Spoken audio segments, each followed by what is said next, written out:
favorite. Very popular ka. I really thank my fans for coming here, and for those who I don't really know, still thank you for supporting me. Nice. I like your hair, by the way. Yes, very daring, very up to date, very fashion. Yeah. Babe. Babe, magupit ka na rin, ha? Alright, so are you ready for your question? Great. Okay. What do you think is your greatest accomplishment so far? One more time. What do you think is your greatest accomplishment so far? Take a deep breath. Hello, good evening everyone. My greatest accomplishment so far is being here in SANIATA Ti Ilocos 2020 as a chosen ambassadress of my town, Santa Maria, which one of the UNESCO World Heritage, namely the Nuestra Señora de la Asunción. I'm really proud of to say that we have this one of the oldest and memorabilia of the Spanish period. And as well, I'm here to tell you that I'm proud of my town because we are here because we want to tell you that Santa Maria is fast upgrading town, and that's why we have the now na Santa Maria, and I'm willing to represent my battle cry. Thank you. Thank you very much, Miss Santa Maria. Well said.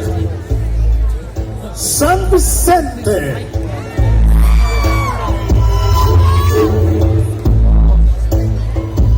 Hi, Miss San Vicente. Here, take your choice.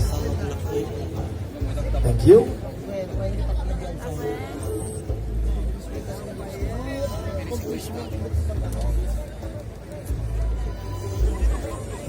Are you ready? Okay, here's your question. If you will represent Ilocos Sur in national pageants, what will make you different from the rest of the candidates? I repeat. If you will represent Ilocos Sur in national pageants, what will make you different from the rest of the candidates? If I will represent my province in the pageants, my difference to other candidates is that my advocacy that I am fighting for, which is together as one, we make a violence against women-free society. And I want to appeal to everyone to raise their voice against violence, and let's stop the stereotyping, let's stop the violence against women and their children, and we make an empowered society and a balanced society. Thank you. Very great answer. Let's stop violence for all of humanity, Yes, right? of course. And animals too. I love Yes, dogs, and I love cats, I love animals. Next, Santiago.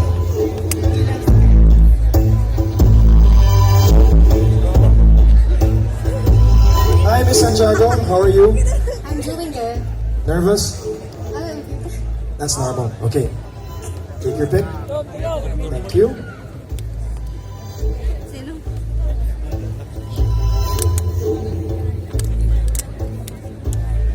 Alright. So, if you were to represent the town in this competition, or you represent the town in this competition, what do you think is the best feature of the town that you are from? One more time. You represent the town in this competition. What do you think is the best feature of the town that you are from? Good evening, ladies and gentlemen. I am from Santiago, and Santiago has its own paradise-like cove, which is the Sabangan, or more known as Santiago Cove. It is known for its white sands and breathtaking sea view, and dubbed as the Boracay of Ilocos.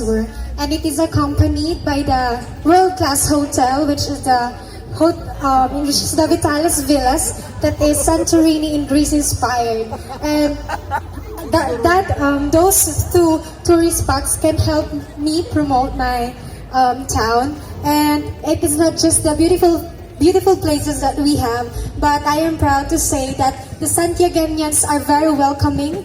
We know how to practice hospitality over diversity. And whatever races or beliefs you are, if you are a tourist in our town, you are most welcoming here. Because I believe in every place you may go, it is the people, the heart of the society, that makes the town that makes the town attractive and wonderful place, comfortable place to visit or live in. Thank you. I want to go. I'm convinced. Oh, yeah, me too. I really want to go now. Oh, the contestants are very articulate. It's impressive. Yes, very good. Santa Catalina. Good evening, how are you? I'm fine. Ready? Here we go.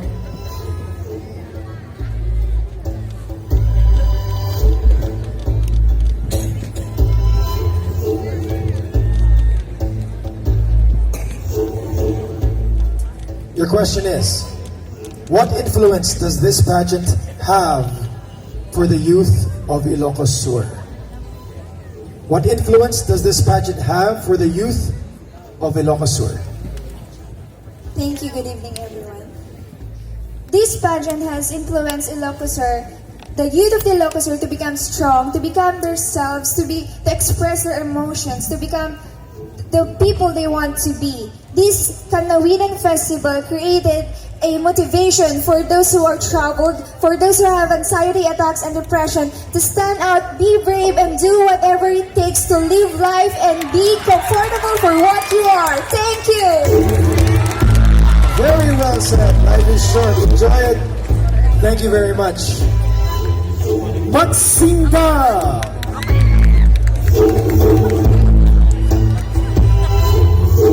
Hi dear, how are you? I'm good. How are you? I'm good. How are you? You're nice. Okay. Would you like to choose? How are you? Yeah. Okay, thank you.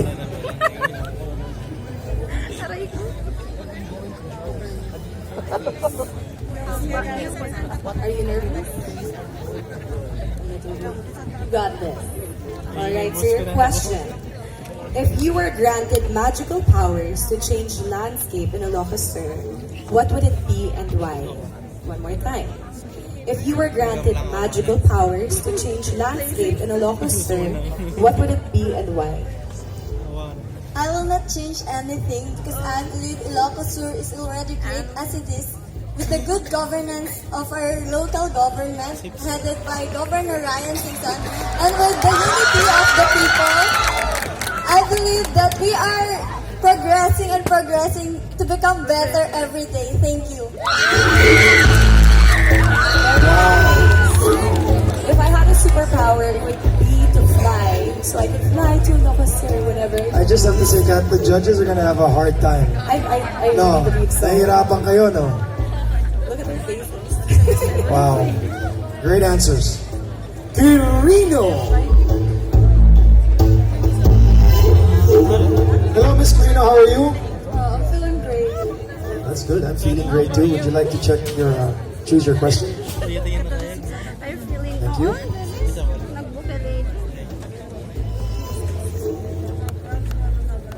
How are you? Here we go.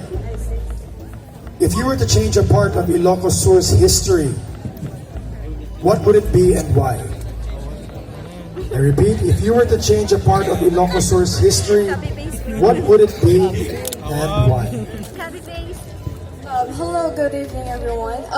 If I would choose to change something in Ilocos, I would choose nothing because it is what this present is a product of the past, where we are the history, the cultures, the traditions. We acquired it all, and it is all because of our past. And we are not here right now if not because of our past. And we are the product of what we call our first president here in Ilocos, which is LP Quirino. And I think that is the important thing, that the history, our culture, the traditions of this Ilocos will not be changed because this is our product, and that's all. Thank you.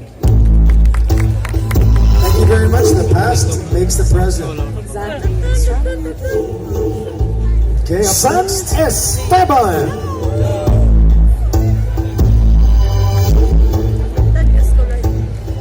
Good evening. How are you? I'm feeling great. Thank you. That's good. Here. Okay.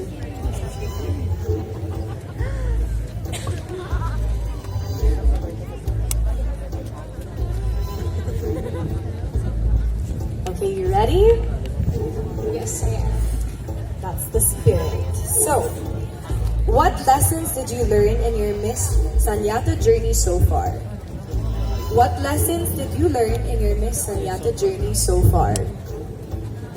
The lesson that I've learned in joining this pageant, SANIATA TI YLOCOS for 2020, is to be empowered.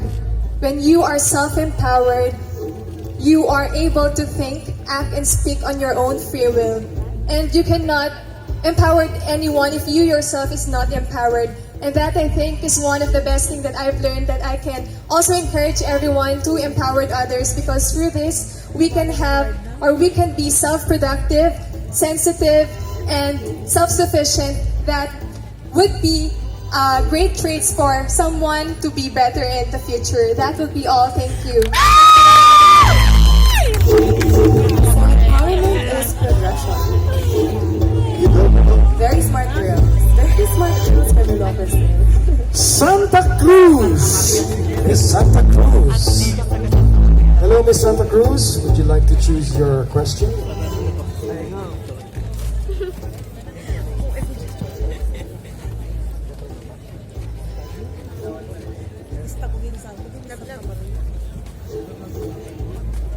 Your question.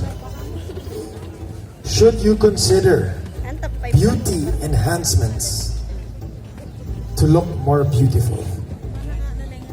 Should you consider beauty enhancements to look more beautiful? Well, thank you for that question. All I can say is beauty is about accepting yourselves. But today we live in a world crazed by physical attraction, or just because the social media has swallowed up our self-esteem, defining or carving a different image for us. But the truth is, true beauty defines true happiness. And we should learn to love ourselves despite what we see around. Despite what we see around. And you're just an art as you were meant to. And there's nothing accidental about yourself. And don't live to the wrong perception of others. We should accept of ourselves to who I am. So we shouldn't undergo to some surgical operations just to become beautiful. Thank you. Wow. 2020 self-love! Bantay.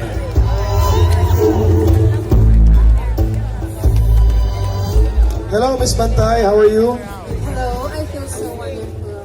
Wonderful. Okay. Choose your question. Ayan. There you go, Kat. Ready? Alright. What to you is the most pressing environmental concern at the moment in the province of Ilocos, sir, and why? What to you is the most pressing environmental concern at the moment in the province of Ilocos, sir, and why? So I am very grateful for our present right now, because the young youth knows what they are doing, wherein they are imposing on their minds on how to protect and preserve our environment. So I think if I would educate the young youth today, is that to import in their minds on how the negative effect on our environment will impact if they are doing something wrong. So I think if I will import in their minds that they are doing is wrong, and I think it can also preserve the so-called negativeness impact in our society or in our environment. That will be all. Thank you. Then, Miss Bantay. Narvacan. Hi, Miss Narvacan. How are you? Okay, your question?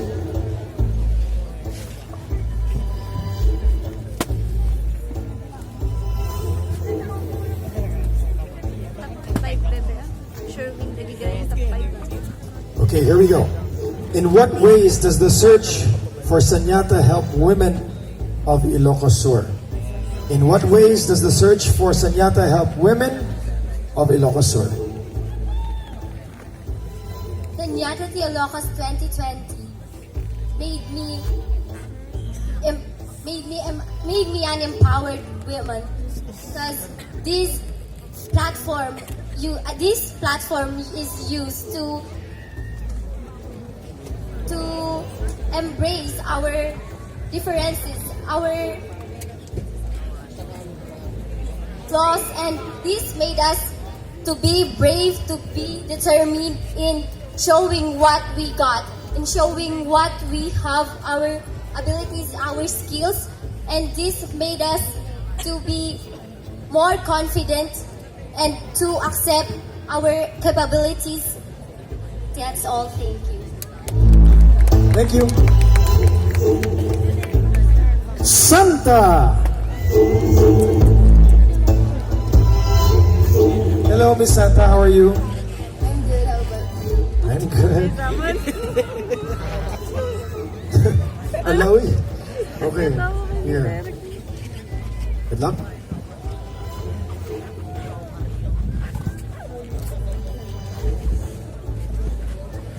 Ayaw.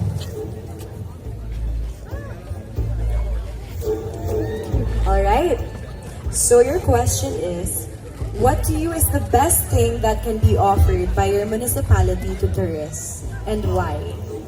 What to you is the best thing that can be offered by your municipality to tourists, and why? Hello, good evening to everyone. My municipality, Santa, has one of the most known trademark, which is the ipon. Ipon is small but incredible, especially when it's come to its price. It's expensive. So, it's expensive yet it's delicious. So, I will suggest this ipon to tourists because Santa is just one of the towns that have the ipon here in Ilocos. So that would be all. Thank you.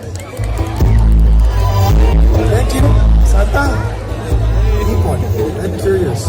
Suyo.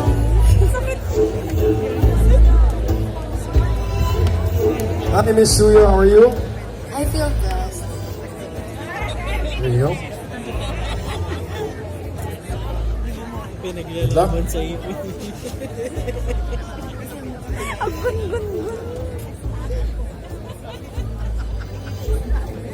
Your question. Assuming you will not win this pageant, who among the candidates do you think should win and why? Assuming you will not win this pageant, who among the candidates do you think should win and why? Considering the fact that I am deserved of the crown, but if I will not win the crown, I would like to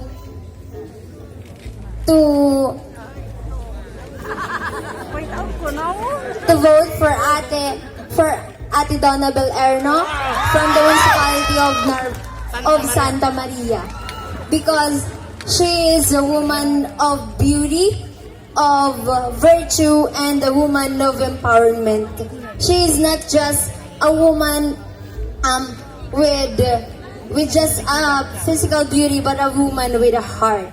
She treated us all her co-candidates with respect, and she is just to all of us. And I know she is capable of making Ilocos more known to the whole world. Thank you. Very, very great answer. This pageant is all about women empowerment, and I love that you're all lifting each other up. That's exactly what pageantry is all about. Kabugao. Hi, Miss Kabugao. Congratulations on being Texter's Choice. There's only one left, so you have no choice. Okay, here we go.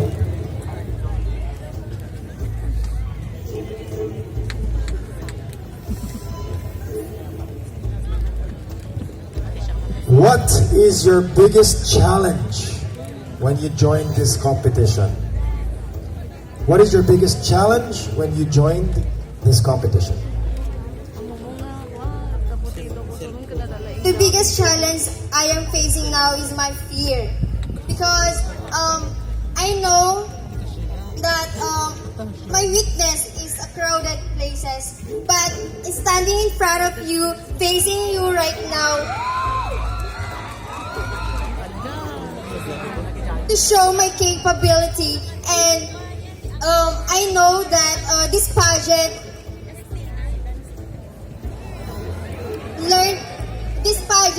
teach me how to be friends, and also I gain new knowledge and experience, and that would be all. Thank you.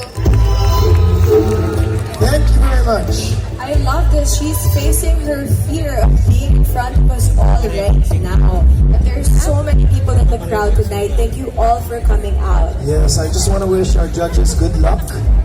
Yes, and with that said, that ends the Q&A for our top 13 semi-finalists. Their fate lies in the hands of our distinguished board of judges.